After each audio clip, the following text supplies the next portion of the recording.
Prescription and Autonomy. Both Kundera's novel and my own experiment in bringing fictional characters to life through the activation of performance have played with a view of scripting in which it can be instrumental to the emergence of agency and agents. However, this is not congruent with popular intuition. A common understanding of the relationship between scripting and agency is that scripting implies a determinism that is directly at odds with the autonomy exhibited by agents, as suggested by the following advertisement, which I spotted one day whilst walking through the wormholes of the London Underground. And so we've got here a poster for a touring live show by Joan Collins. And it says, Joan Collins Unscripted on the poster.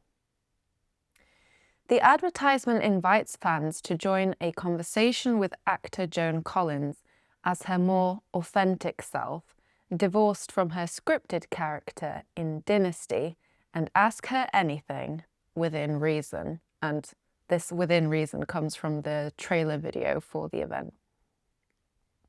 The event is advertised as an evening of spontaneous Q&A with the diva, as if the unscripted nature of the program itself lent greater credence to the authenticity of her self-presentation.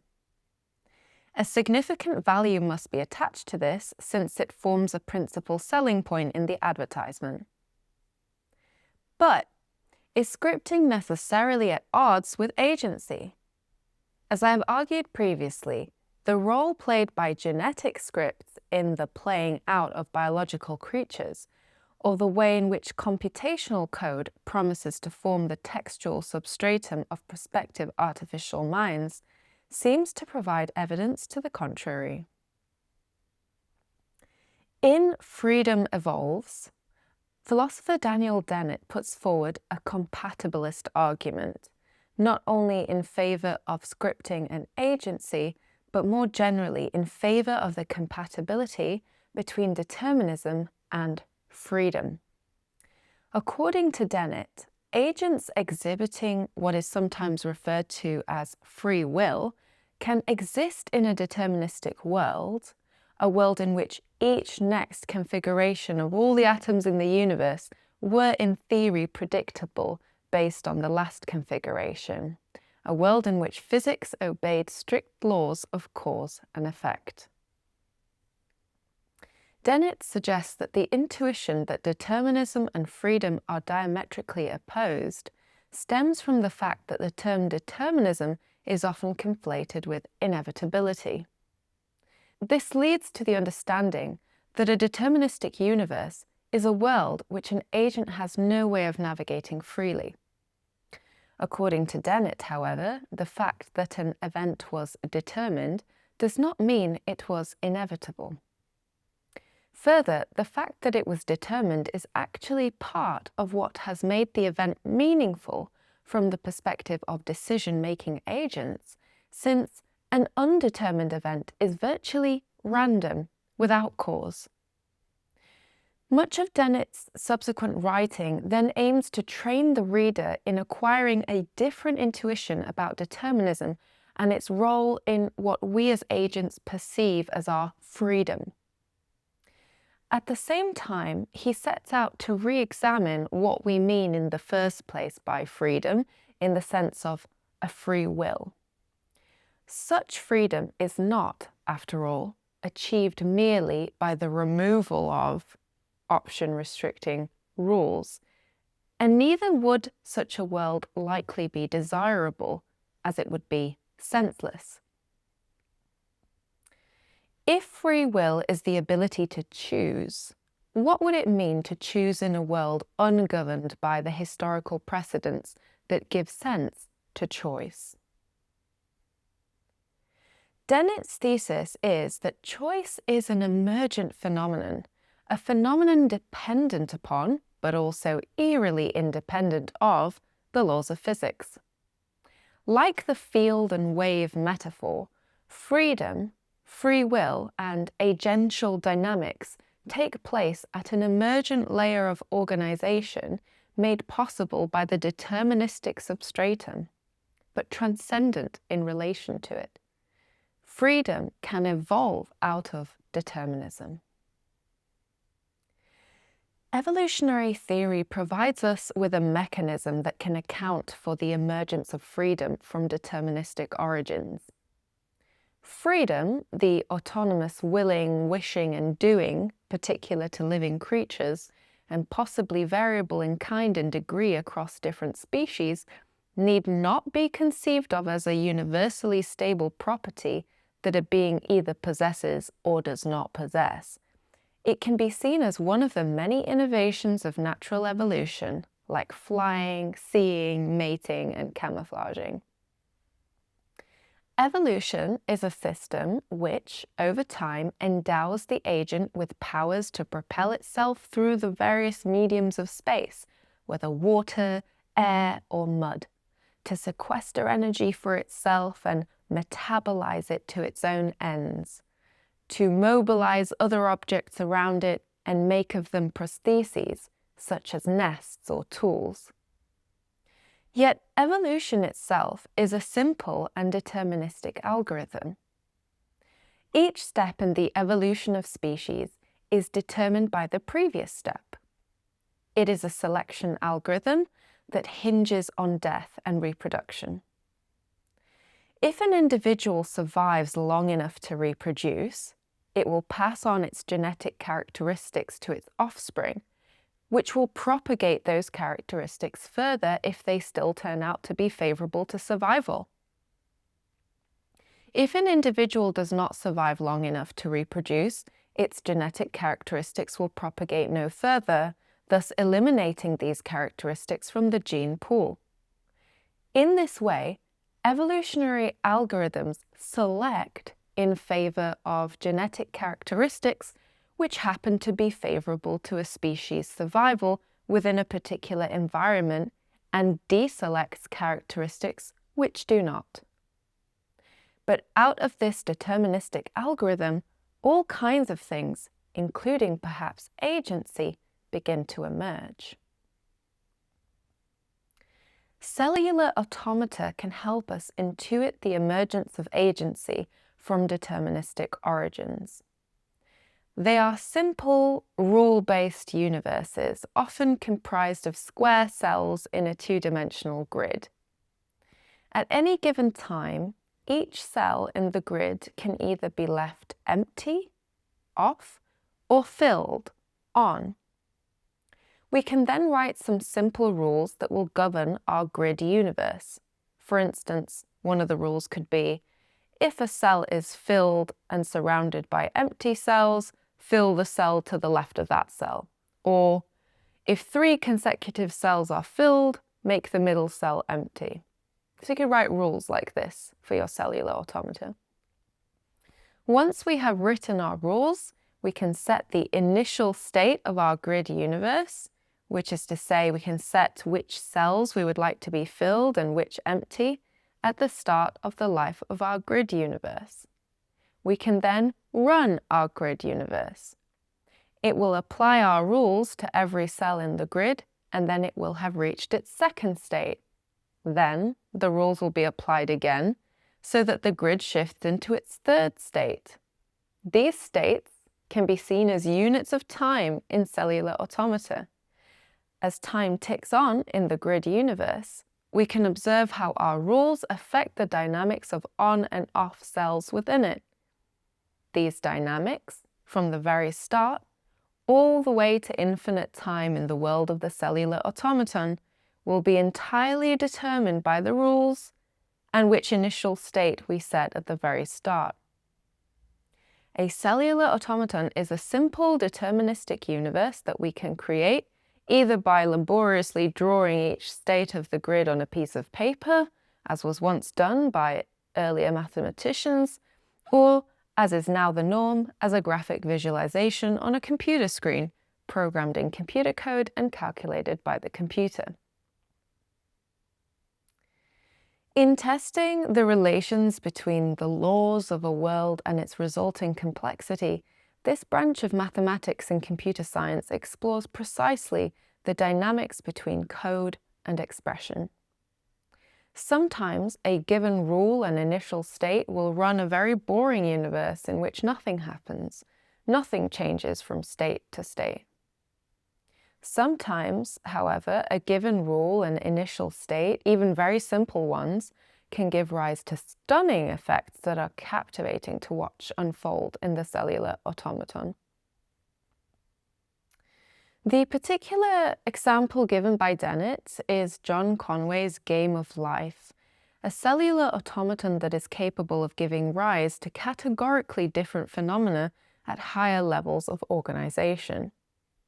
In this world of on and off cells governed by 4 simple rules, emergent phenomena like movement, exploding, and eating appear, and the community that tinkers with the game have had to invent an extensive vocabulary for the types of characters that recur in the game of life as a result of the deterministic computation of initial state cells. These emergent characters and phenomena seem at once dependent and eerily independent of their cellular substratum, and serve as a useful way of witnessing the unique relationship between sub and superstrata, a relationship without a touch. The levels of complexity that can emerge from the game of life, as well as many other cellular automata, are so extensive that they have been shown to be Turing complete, meaning that they can theoretically house within them a universal computer that can perform any computation. In 2002, Stephen Wolfram mathematically proved that a system as complex as our own universe is technically programmable, and that in theory it only takes very simple rules for such complexity to emerge, given enough time and computing power. Character, patterns of behavior, emerges in the game of life. When commenting on the community of practice that surrounds the game of life, in which people are engaged in discovering initial states that give rise to especially peculiar outcomes, or outcomes that exhibit evolutionary dynamics and so change over time, Dennett remarks on the strange independence different levels of organization appear to have from one another in the game of life. He says, "Notice that something curious happens to our ontology, our catalogue of what exists, as we move between levels. At the physical level, there is no motion, only on and off. And the only individual things that exist, pixels, are defined by their fixed spatial location, x, y. At the design level, we suddenly have the motion of persisting objects. It is one and the same glider, though composed each generation of different pixels, that has moved southeast, changing shape as it moves. And there is one less glider in the world after the eater has eaten it."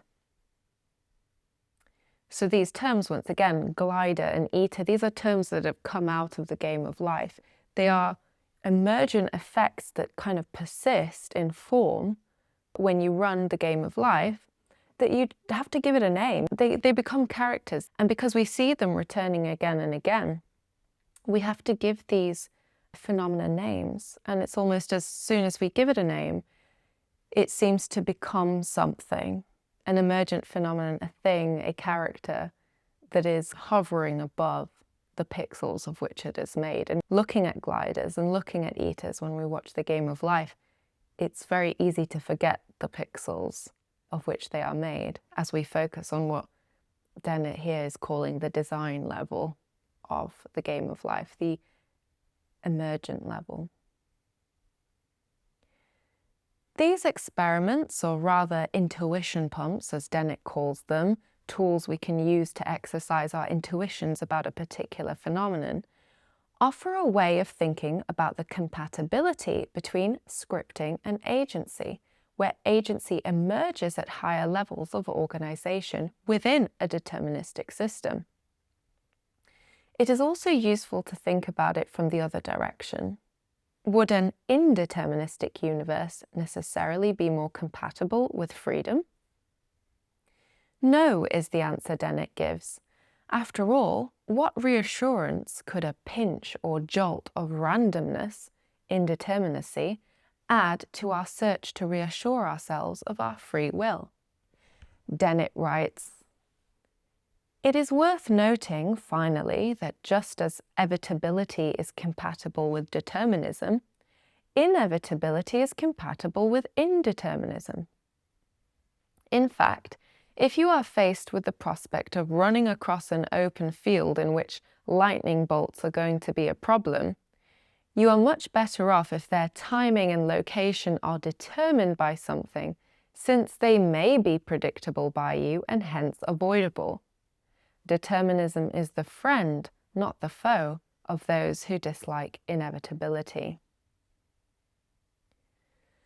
There is sometimes a tendency within the humanities to invoke quantum indeterminacy in this regard, in the hope that embedded indeterminacy at the level of quantum mechanics might hint at the fundamental irreducibility of agents, the fact that there is some kind of spark that gives rise to our lifelikeness that somehow comes from this quantum indeterminacy. But Dennett says also on this matter, "When we learn that down in the strange world of subatomic physics, different rules apply, indeterministic rules, this quite appropriately gives rise to a new quest, showing how we can harness this quantum indeterminism to open up a model of a human being as a striver with genuine opportunities, capable of making truly free decisions." At the same time, we often readily abhor the term determinism based on the assumption that deterministic underpinnings necessarily translate themselves upwards to higher levels of organization. Algorithms are often associated with cold and lifeless automation, mindless systems that undermine the autonomy of free, spontaneous creatures like ourselves. But in that case, it is forgotten that our very biological apparatuses, as well as our cultural inventions, are the results of evolutionary algorithms. As the dynamics within the worlds of cellular automata seem to suggest, a whole can be more free than its parts. The recourse to indeterminacy as a source of freedom would appear to reveal a lacking intuition about the relationship without a touch between sub and superstrata. A similar attraction to indeterminacy as a source of freedom can be found in the current cultural appeal of the glitch. The glitch is a very popular aesthetic invoked in contemporary art, where it is common to see video work spasming under superimposed images as if malfunctioning, or hear artifacts of error pulsate in electronic sound work. In our technocratic world, freedom is temporarily found in the cathartic symbolism of breaking the computers that surveil us and mine our personal data.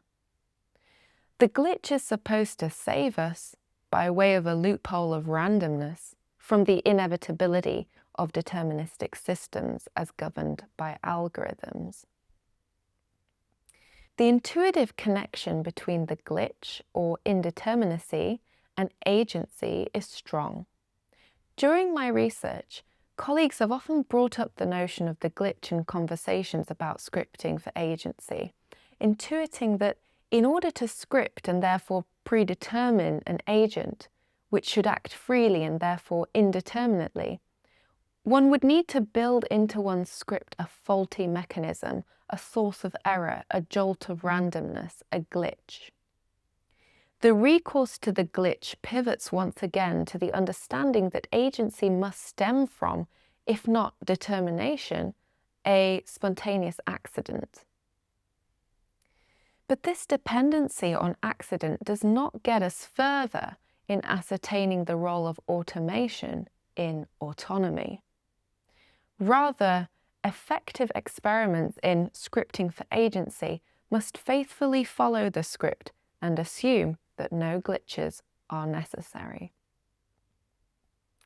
I want to point out this little footnote here on the idea of glitch as well, so I'll just read that out as well, that sometimes the glitch is likened to the instrumental role of mutation in evolution, since mutation constitutes a mistake in the copying of genetic material. Every now and again, these mistakes are generative in that they drive exploratory processes into new patterns and out of old patterns, as Dennett says. However, at the individual level, most of these mutations are at best inconsequential or at worst destructive, and selection pressures will in turn approve or disapprove of them, selecting or deselecting them without error. So my point there is that while it would seem that the glitch is a necessary sort of ingredient in giving rise to agents, and I've given the example of evolution as an algorithm that gives rise to agents, you could argue against that by saying, oh, well, mutation is a kind of glitch, isn't it, in evolution? In a sense, that's true. But then again, the mutation itself is not really the source of agency, in the sense that eventually, if you have a bunch of offspring and some of them have mutations in them, and if those mutations are not helpful to survival, the evolutionary algorithm will kill off those genetic lineages. Those individuals will die off without likely having reproduced. So the evolutionary algorithm is itself functioning without error. So that is a kind of subtlety, I suppose, around the idea that the glitch would be necessary. There necessarily needs to be a glitch in the system that gives rise to agency. It is interesting to see areas where our intuitions contradict each other. A simple example is the fact that skill, such as the skill of drawing or playing tennis, is often cited as a locus of freedom. When one exercises skill, one exercises agency, one expresses oneself. And yet, learning a skill to a high level is a kind of automation of self. In Breakdown of Will, George Ainsley uses the term intertemporal bargaining to refer to the paradoxical phenomenon of exercising control over yourself as a form of freedom. As Dennett points out, we even see it as a form of praise when we say, "She is so determined," because we see self-determination as a deeper form of exercising will, rather than simply doing whatever she wants on a whim. In art, skill has traditionally played a decisive role in artistic agency, yet only by means of what was discussed in the previous section: inheritance and legacy. In Art and Agency, Alfred Gell demonstrates how the artwork's intentionality extends far beyond the artist agent that summons it, and elopes with its complexity to act rather as an agent in its own right.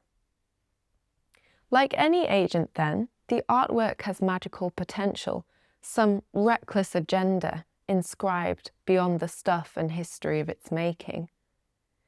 Art is not merely about something, but constructively meddles with the stuff of the world and newfangles it, newfangles the world. This potential for art to act as an agent within the world will be the key that enables me to script for agency in art practice. And that brings us to the next section, scripted and spontaneous.